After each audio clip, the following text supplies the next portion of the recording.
एक क्लास 8 की text book ने सुप्रीम कोर्ट को अपना ही ऑर्डर वापस लेने पर मजबूर कर दिया।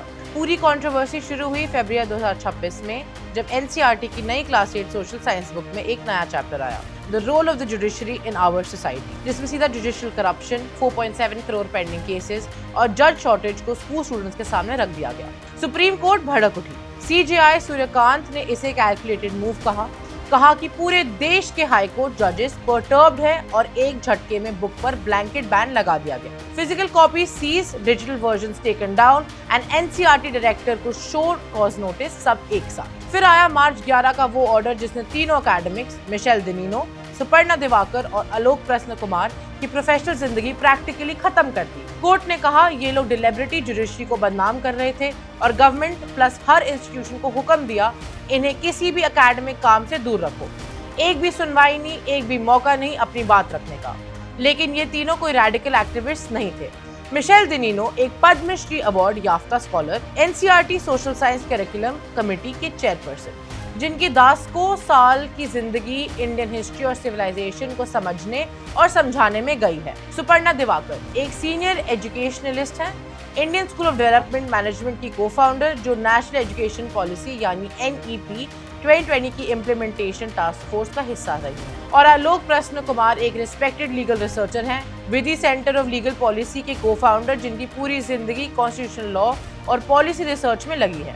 ये लोग क्लासरूम्स और कोर्टरूम्स के बीच की खाई को पटने की कोशिश करते हैं। यही उनका काम था, यही उनकी पहचान थी। और एक दिन सब कुछ बदल गया। सोचो एक बार, एक दिन आप एक रेप्यूटेड एकेडमिक है, अपना काम रिस्पेक्टेड है, आप इंस्टीट्यूशंस के साथ काम करते हैं।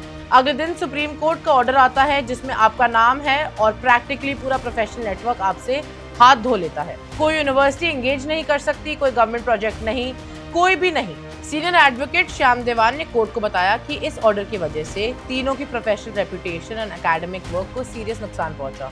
उन्होंने अपनी बात रखने की कोशिश की, कहा कि ये चैप्टर किसी एक का नहीं था, ये एक कलेक्टिव प्रोसेस का हिस्सा था, एक कमेटी का काम था जिसमें कई लोग शामिल थे। उन्होंने कहा कि हमने कभी जुडिशरी को हर्ट करने की नीयत नहीं रखी। कोर्ट ने इनिशियली 1 इंच नहीं दी। मार्च से लेकर आज तक ये तीनों प्रैक्टिकली प्रोफेशनली फ्रोजन थे। कोई नया काम नहीं, कोई नया प्रोजेक्ट नहीं, एक अजीब सी लिम्बो में जिंदगी। और इस पूरे वक्त में एक बड़ी आयरनी ये थी कि जिस चैप्टर ने ये सब शुरू किया उसमें लिखा था जुडिशियल करप्शन, पेंडिंग केसेस, जज शॉर्टेज। ये वो चीजें हैं जो इंडिया की हर अदालत की रिपोर्ट में मिलती है, जो बार एसोसिएशन डिस्कस करती है, जो लीगल स्कॉलर्स ओपनली लिखते हैं। सवाल ये था कि क्या चीजें क्लास 8 के बच्चों को पढ़नी चाहिए थी या नहीं। और उस सवाल का जवाब देने की जगह एक पावरफुल इंस्टीट्यूशन ने सीधा उन लोगों को क्रश करने की कोशिश की जिन्होंने वो सवाल उठाया था। आज फ्राइडे मई 22 को सुप्रीम कोर्ट ने माना, डिसएसोसिएशन का ऑर्डर वापस लिया गया। बेंच ने ऑफिशियली क्लैरिफाई किया कि टेक्स्ट बुक कंटेंट एक कलेक्टिव डिसीजन था, किसी एक की जिम्मेदारी नहीं। तीनों एकेडमिक्स को रिलीफ मिली, लेकिन एक कैच अभी भी है। कोर्ट ने साथ में यह भी कहा कि central governments and state governments अपनी मर्जी से डिसाइड कर सकते हैं कि इन्हें एंगेज करना है या नहीं। मतलब कंप्लीट रिहैबिलिटेशन नहीं हुई। दाग ऑफिशियली हटा, लेकिन शैडो अभी भी है। कौन एंगेज करेगा उन्हें जब कोर्ट का वो पुराना ऑर्डर लोगों के जहन में अभी भी ताज़ा है।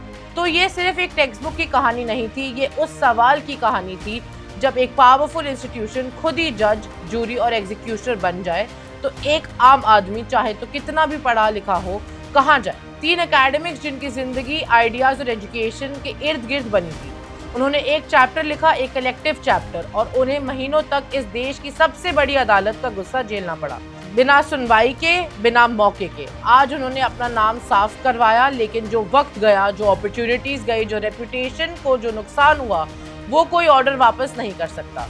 रिवाइज बुक आना बाकी है और असली डिबेट अभी भी ओपन है। क्या स्कूल स्टूडेंट्स को जुडिशरी की खबरों के बारे में पढ़ना चाहिए या नहीं?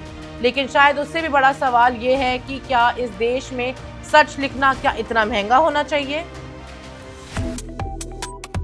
वन इंडिया को सब्सक्राइब करें और कोई भी अपडेट मिस न करें। अभी वन इंडिया ऐप डाउनलोड करें।